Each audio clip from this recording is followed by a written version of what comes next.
Let's give some tzedakah while we express our prayer for the release of the other hostages. We're thankful to God for those who have been already released, but our hearts are bleeding and our prayers continue for those who are still hostages and for the success of the soldiers of eliminating Amalek, and obviously for the release of all of us from our bondage. We're all hostages in this exile. This month of Kislev, which is the month of Geula, may it happen today. Now, dreams are important, especially those that the Torah tells us. So we have this famous story that we just read this past Shabbat, although it was last week's Torah portion, but the dream is going on. In fact, it's not a dream, it's a reality, it's a message.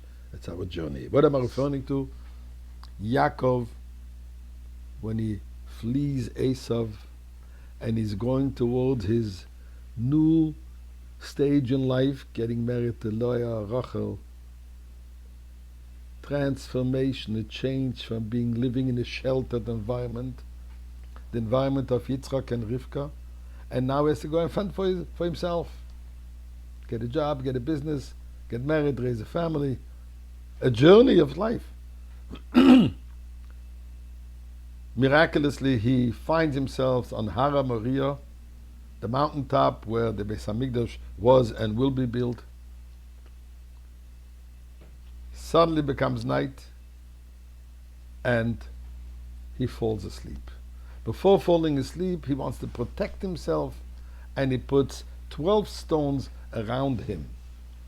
We realize that this protection is not a physical protection, because if you're concerned of the dangers of the desert, snakes and wild animals, even if your head is protected, but I don't think that if a lion will come and tickle your toes will be very much appreciated.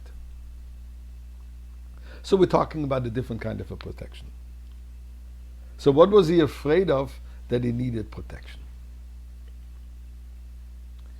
Yaakov was afraid of this new stage that he's going to confront.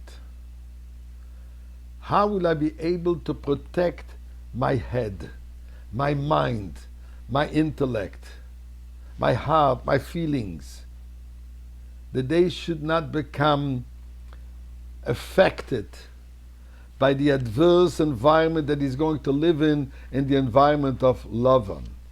He's going to Haran, which is called the anger of the world, corruption of the world, deceit of the world.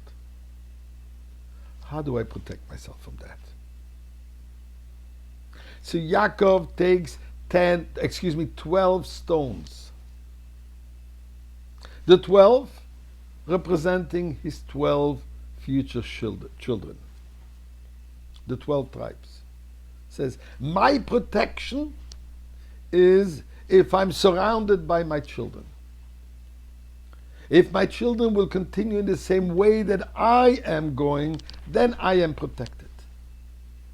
If I'm committed and focused to assure that my children should have the same upbringing that I, Yaakov, had in the home of Yitzchak and Rivka, and if I can assure this, that even in the environment of Lavan, I will be able to raise children like I have received, then I know I will succeed. But how do I do this? So he sees the dream. He sees in this dream the ladder fusing, connecting heaven and earth. Understanding and appreciate that the mundane and the divine is all one.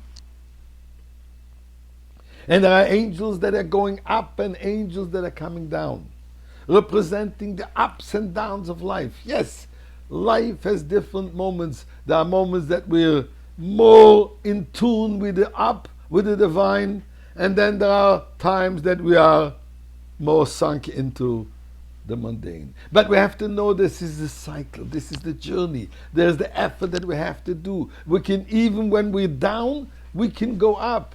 And even when we're up, let's not think that we are assured we stay, that there has to be a continuous effort of the angel, the spiritual dimension of our life, that the efforts have to be made to continue strive to come to the goal.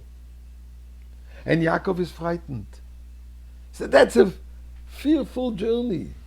That's a huge task. Will I succeed?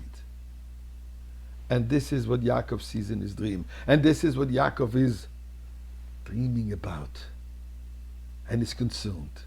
Till in the morning when he sees that those 12 stones fused and became one stone. As it says, Vayikach eso even asher somer asher. The stone, the one stone, when he realized that all the 12 children were fused in one, where they all live in harmony, they all live in unity, they appreciate each other, addition to the whole entity, says Yaakov, I'm on safe ground.